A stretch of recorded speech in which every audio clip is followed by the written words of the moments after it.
జై భారత్. కాశ్మీర్లో నువ్వు చచ్చిపోయినావు, నీ భార్య ఏడుస్తుంది, నీ బావ చచ్చిపోయాడు, మీ అక్క ఏడుస్తుంది, నిన్ను కన్నా నీ తండ్రి చచ్చిపోయాడు, మీ అమ్మ ఏడుస్తుంది. అక్కడ అడగలేదు నువ్వు ఎస్టీవా, నువ్వు బీసీవా, నువ్వు అగ్రవర్ణానివా, నువ్వు అంబేద్కర్ సంఘమా, నువ్వు బీసీ సంఘమా అని అడగలేదు. హిందువైతే చెక్కి వేసి చెడ్డిప్పి చంపారు. అర్థమవుతుందా? ఏడున్నావు మనం, అర్థం కావాలి. ఇక్కడ ఒక్క సస్తున్నాం కదా కులాల పేరు మీద.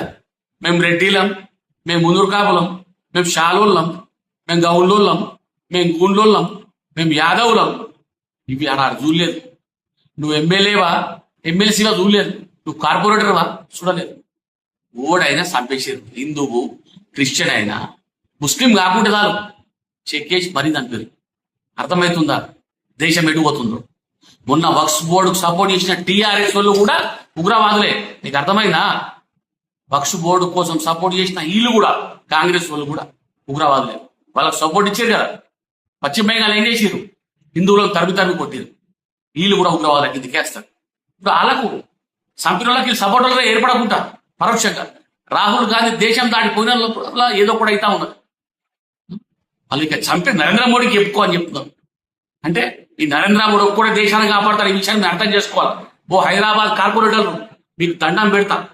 ఆడ మీరు పోయి ఉంటే మీ బతికేమైతుండే, మీ అన్న పోయి ఉంటే మీ అన్న బతికేమైతుండే, నీ కొడుకు పోయితే నీ కొడుకు బతికేమైతుండే. అదొకటి ఆలోచించుకోండి.